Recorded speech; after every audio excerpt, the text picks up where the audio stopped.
Bienvenue dans le magazine de la lettre de l'acheteur. Des articles extrêmement intéressants, très documentés avec les meilleurs experts et des sources pertinentes. Nous allons évoquer quelques articles que vous pouvez retrouver sur cette excellente lettre pour vous donner un aperçu.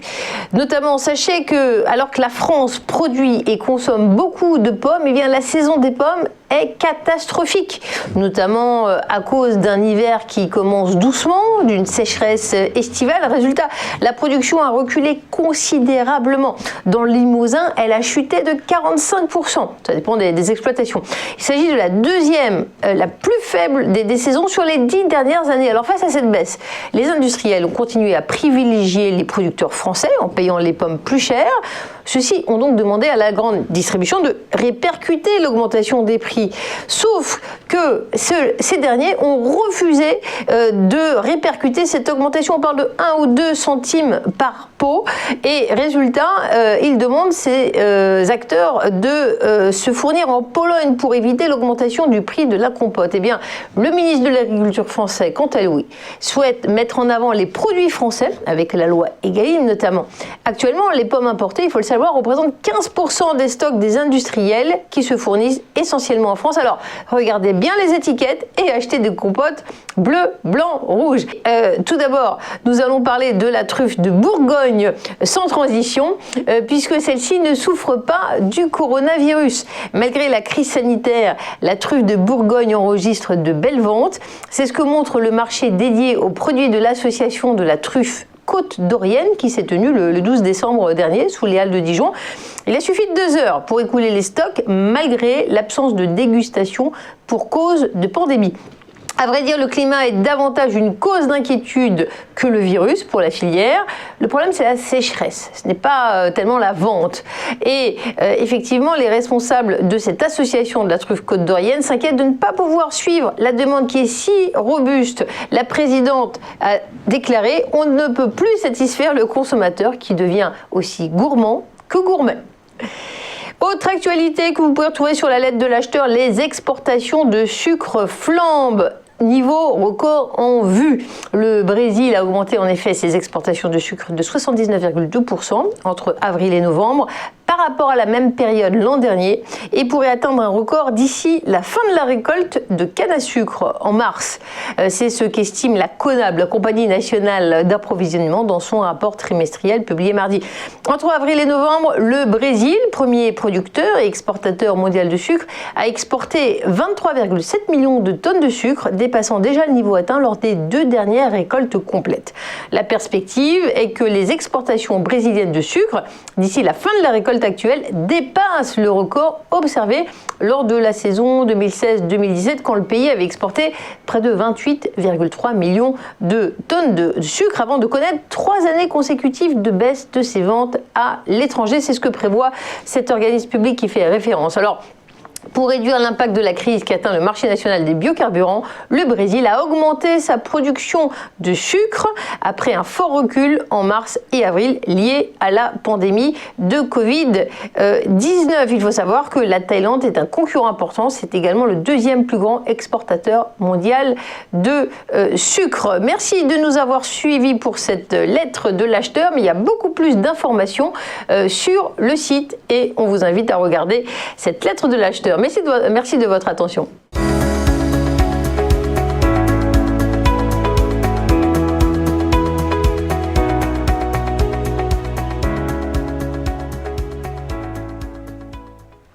Et c'est l'heure maintenant de l'interview. Nous avons la chance d'avoir en invité Jacques Rouchaussé, le président des producteurs de légumes de France, président du Centre technique interprofessionnel des fruits et légumes. Jacques Rouchaussé, bonjour. Bonjour Fabienne. Merci d'être avec nous. Et puis, je tiens à vous féliciter puisque vous venez d'être réélu président de votre fédération et à l'unanimité. C'est pas le cas de tout le monde. Bravo. Oui, c'est vrai que c'est pas le cas de tout le monde, ça fait plaisir, voilà. Au moins, ça prouve que mes administrateurs ont confiance par rapport à la politique que je peux développer au niveau des producteurs de légumes. Alors, ça représente d'ailleurs combien d'acteurs? Et si on entre tout de suite dans le vif du sujet, on se rend compte qu'il y a des problématiques avec une concurrence étrangère toujours qui menace les intérêts des producteurs français. Oui, alors nous représentons 33 000 entreprises sur notre territoire. Nous représentons tout de même un chiffre d'affaires de 3,5 milliards d'euros, donc c'est quand même pas anodin. Nous avons une petite superficie puisque nous sommes sur 230 000 hectares, ce qui représente 0,8% de la surface agricole utile sur notre territoire. Alors oui, nous avons toujours cette concurrence qui est déloyale, la concurrence avec l'Europe aujourd'hui, aussi bien sur les pesticides que sur le coût social également. Mais je pense que pour répondre au président de la République par rapport à son discours lors du premier confinement, il nous disait qu'il faut retrouver l'autosuffisance alimentaire.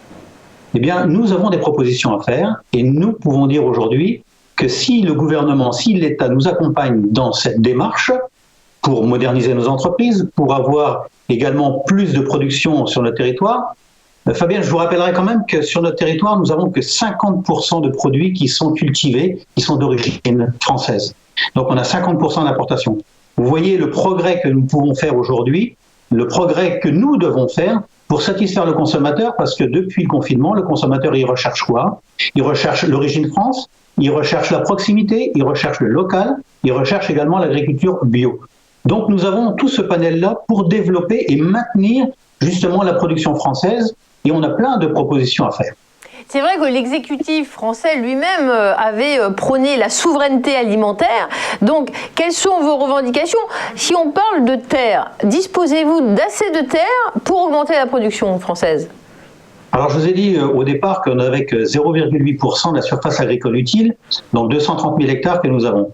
Pour atteindre l'objectif que nous sommes fixés à 60% d'origine France dans les 2 ans et 70% dans les 5 ans, il nous faut quelques milliers d'hectares de terre supplémentaires. Alors c'est vrai que la terre, c'est quand même rare et cher, mais aujourd'hui, nous avons des terres qui sont en jachère au niveau de la culture. Eh bien, pourquoi pas récupérer ces terres qui sont en jachère? Si elles sont cultivables, si elles sont appropriées par rapport à une culture maraîchère, nous sommes preneurs de ces terres-là. Est-ce qu'on se donne les moyens en termes de recherche? Vous êtes également un expert de la recherche en agronomie. Combien faudrait-il de l'État pour booster cette recherche? Par exemple, on pourrait parler du glyphosate. Alors ça, c'est une très bonne question. Sur le glyphosate, oui, nous demandons un petit peu plus, un petit coup de main supplémentaire au niveau de l'État. Vous savez, on peut faire beaucoup de choses au niveau de notre centre de recherche, mais nous sommes limités par les financements. Ben, c'est très simple. Moi, je vais vous dire franchement, vous nous mettez 5 millions de plus d'euros pour la recherche au niveau du glyphosate et on va atteindre l'objectif que nous fixe le président de la République. Il ne faut pas aller plus vite que la musique. Vous savez, en France, on aime bien être les numéros 1, les premiers de la classe pour montrer l'exemple. Mais à force de montrer l'exemple, on s'aperçoit que nos productions en subissent les conséquences puisque nous cultivons de moins en moins sur nos territoires et nous avons de plus en plus de produits interdits, de pesticides interdits, alors que les autres pays de l'Europe ont toujours ces produits-là et continuent à cultiver. Donc il faut être pragmatique. Et puis je pense que là, le petit coup de main, le petit coup de pouce qu'il faut du gouvernement, il doit être, pas exagéré, mais aujourd'hui, c'est ce que nous demandons, vraiment un soutien de l'État. Donc dans quel cas on fait de la substitution du coup par rapport à ces sujets de pesticides selon vous? Si vous voulez, par rapport à ça, si on prend toute la distorsion qu'on peut avoir avec l'Allemagne, avec l'Espagne, avec l'Italie, aujourd'hui, ils utilisent des pesticides qui ne sont plus autorisés chez nous. Et ces produits-là rentrent sur notre territoire. Ils sont en concurrence naturellement avec nos produits d'origine France. Ils sont sur les étals. Et le consommateur, ne le sait pas ou le sait, mais aujourd'hui, cette différence qui est là, il faut qu'elle soit quand même affirmée. Moi, ce que je demande au niveau de l'Europe, c'est que nous ayons une harmonisation sur l'ensemble des pesticides, sur l'ensemble des autorisations que nous pouvons avoir. Et nous serons à égalité sur ce plan-là, ce sera déjà pas mal. Parce que demain, il faut que l'on développe toujours notre agriculture. C'est ce que je vous disais en préambule. Merci infiniment d'avoir été avec nous, Monsieur Jacques Roux-Chaussé. Je rappelle que nous étions avec le président de la Fédération des produits fruits et légumes. Plein d'enjeux, plein de problématiques et un nouveau président qui vient d'être élu puisqu'il a été réélu à l'unanimité. Encore bravo à lui. Dans un instant, on continue avec une autre actualité sur effectivement le blé et le soja. Restez avec nous.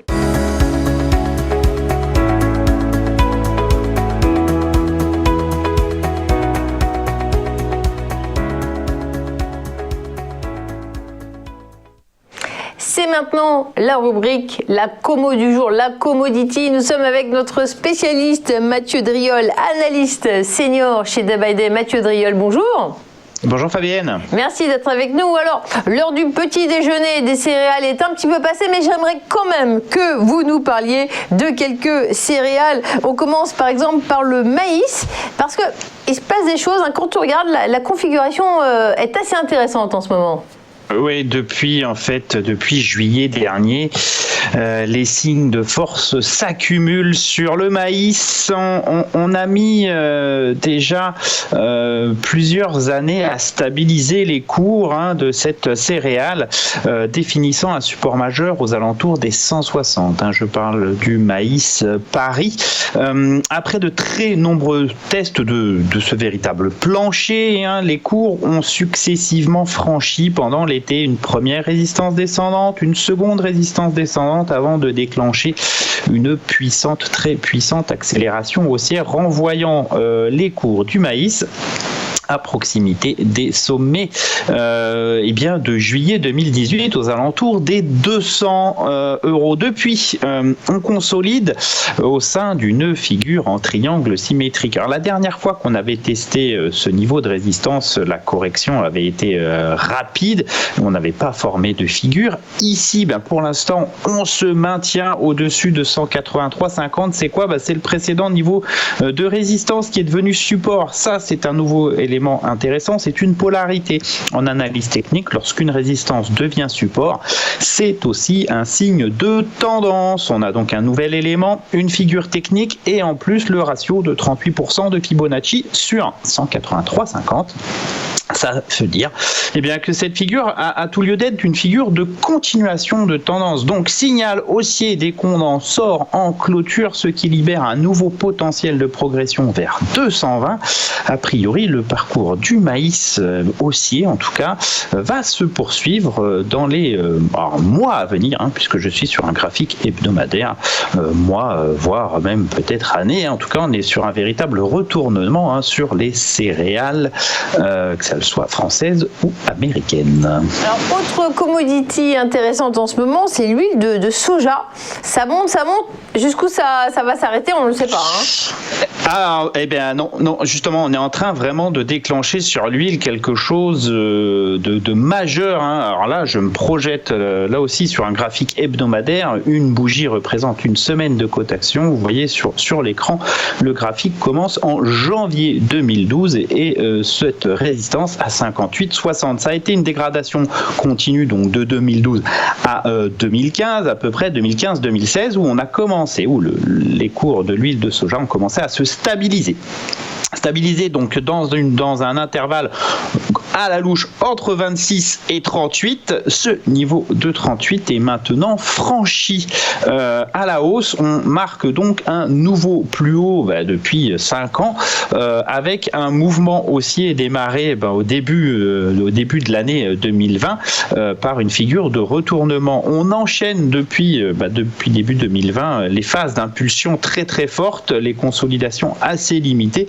La dernière, vous voyez, n'a permis qu'un très petit retour sur 36,57. Nouveau donc signal d'accélération haussière par le franchissement de la résistance majeure à 38,35. L'huile de soja donne donc un véritable signe de force à moyen terme, un signe de retournement de tendance à horizon, sur un horizon vraiment mois ou année. On est sur quelque chose qui à terme, alors là je parle effectivement sur un parcours on va dire à 3-4 ans, peut très bien retourner vers les 58-60 €. Pour l'instant, on vaut un peu moins de 40. On est sur donc une problématique structurelle de prix de l'huile de soja qui devrait progresser.